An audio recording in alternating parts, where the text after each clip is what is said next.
მეთოდები დასავლეთისა საქართველოს მიმართ არის უცვლელი, მეგობრებო. აი როგორ ჩვენ ქვეყანაში იმართება აქციები, რომ ესე იგი ჩვენ მეტი ევროპა გვინდა, სლოვაკეთში ფიცოს წინააღმდეგ დაიწყო აქციები, ზუსტად იგივე სცენარით. В Братиславе антиправительственный митинг на главную площадь людей вывела проукраинская общественная организация.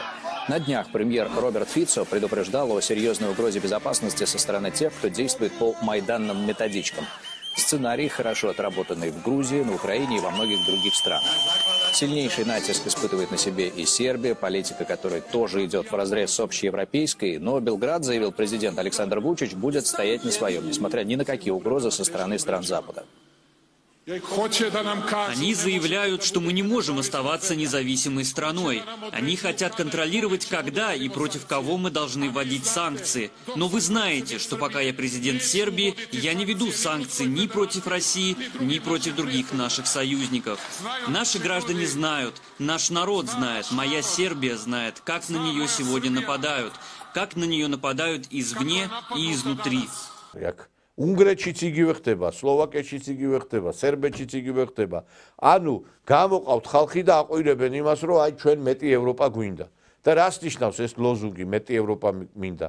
ეს არის ის, რომ მათ დაიწყეს საქართველოსთან პროცესის გაღვივა. ხო პირველად დაიწყო საქართველოსთან ეს რევოლუციების ტალღა. ვარდების რევოლუციის შემდგომ დაიწყო სხვადასხვა რევოლუციები პოსტსაბჭოთა ქვეყნებში.